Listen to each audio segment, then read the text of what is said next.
धन्यवाद श्रीमती प्रियंका चतुर्वेदी जी। बाबा साहब की श्रीमती पार्टी प्रियंका है। जी, बाबा साहब आप बोले, आपकी बात आप बोले प्लीज। प्रियंका उपसभापति जी, मैं आपका आभार व्यक्त करना चाहूँगी कि आपने मुझे मोशन ऑफ थैंक्स पे बोलने का मौका दिया, अवसर मिला। सर, उनके अभिभाषण में, राष्ट्रपति के अभिभाषण में पैराग्राफ 46 में उन्होंने कहा, amid the complex global circumstances prevailing at present. Sir, can you please ask him to please sit down. Sir, sit down, sir. आप बोलेंगे 26 में आपका ही रिकॉर्ड, फिर से मंत्री बनेंगे सर। आप बोलिए, आपकी रिकॉर्ड पे जा रही है बात। आप बोले Priyanka ji. Amid the complex global circumstances prevailing at present, India is playing the role of a bridge in the world. ये उनके शब्द हैं। At the same time, it has remained steadfast in its resolve of India first.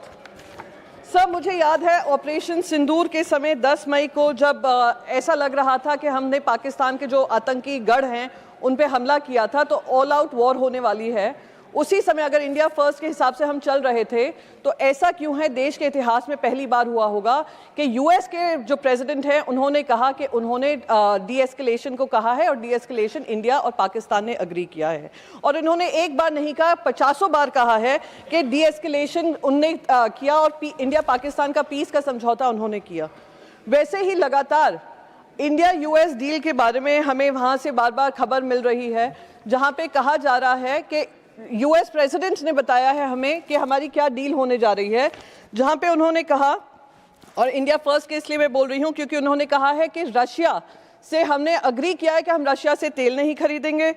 कुछ दिन पहले budget के सवेरे उन्होंने कहा था, ये भी अग्री किया है इंडिया ने कि ईरान से तेल नहीं खरीदेंगे।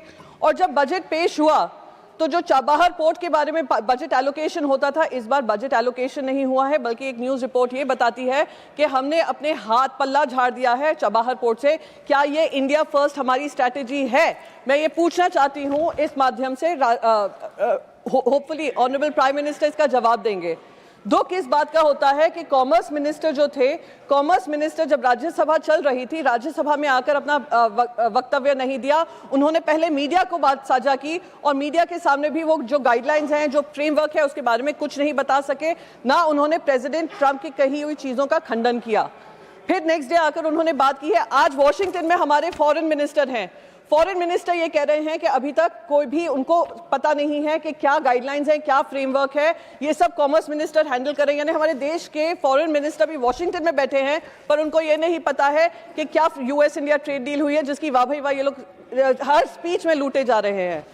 सर, दूसरी बात मैं यहाँ पर कहना चाहती हूँ कि जिस तरीके से किसानों के बारे में करीब 4 पैराग्राफ्स राष्ट्रपति के अभिभाषण में 4 पैराग्राफ्स किसानों को लेकर हैं, और वही डोनाल्ड ट्रंप के ट्वीट पे पता चला है कि tariff and non tariff barrier 0 कर दिए। यानी हमारा जो सामान वहां पर जाएगा वो 18% टैरिफ पे होगा, उनका सामान जो यहाँ पर आएगा वो 0% टैरिफ पे होगा, जिसमें डेयरी प्रोडक्ट्स का उन्होंने कहा है, एग्रीकल्चरल प्रोड्यूस का उन्होंने कहा है, जिसका लगातार किसान उसका विरोध करते आए हैं। इस पे भी स्पष्टीकरण हमें नहीं मिला है। तो मैं ये पूछना चाहती हूँ, क्या ये हमारी इंडिया फर्स्ट पॉलिसी है? और अगर यही इंडिया फर्स्ट है तो भगवान बचाए सारे 1.4 बिलियन देशवासियों को जो इस सारी डील को मंजूर करने के लिए हम लोग प्रतिबद्ध हो गए हैं। हमने अपने घुट्टे टेक दिए हैं। ये ट्रेड, मैं तो इसको ट्रेड डील भी नहीं कहती हूँ, मैं कहती हूँ ये ट्रेड डील नहीं है सर, ये एक फरमान जारी हुआ है यूनाइटेड स्टेट्स ऑफ अमेरिका से कि आप इन चीज़ों पे अग्री करिए, तभी हम आपके साथ और बातचीत करेंगे और ट्रेड करेंगे। सर,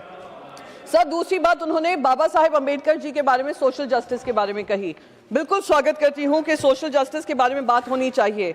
उन्होंने नेशनल एजुकेशन पॉलिसी की भी बात की, पर अगर वो इकोनॉमिक सर्वे देखती तो इकोनॉमिक सर्वे में कहा है every 1 international student coming to India 28 Indian students have left the country. Sir, इससे जो हमारा ब्रेन ड्रेन होता है, is costing the country about 3.4 billion US dollar. Sir, बस एक लास्ट चीज कहकर खत्म करूंगी, और इसी से मैं ये सोचती हूँ कि हमारे इनकमिंग बच्चे जो इंटरनेशनल स्टूडेंट्स हैं क्यों नहीं आते हैं, और हमारी जो कैंपसेस हैं, कैंपसेस में ध्रुवीकरण करने के लिए जो यूजीसी गाइडलाइंस लाया गया था, सोशल जस्टिस की आड़ में राजनीति चल रही थी, केंद्र सरकार उस पर चुप्पी बांधे रही। और मैं माननीय सुप्रीम कोर्ट का धन्यवाद करूंगी कि उन्होंने जो गाइडलाइंस, जहां पे आप ध्रुवीकरण कर रहे थे, कास्ट के अनुसार कर रहे थे, उसको खत्म करने का काम किया है। और अगर सरकार में अभी थोड़ी भी लाज बची होगी तो उस यूजीसी गाइडलाइंस को बाकायदा विड्रॉ कर एक न्यू गाइडलाइंस कैंपसेस पे लागू करेंगे। सर, इसी शब्दों के साथ मैं अपनी बात खत्म करती हूँ। Thank you so much. धन्यवाद।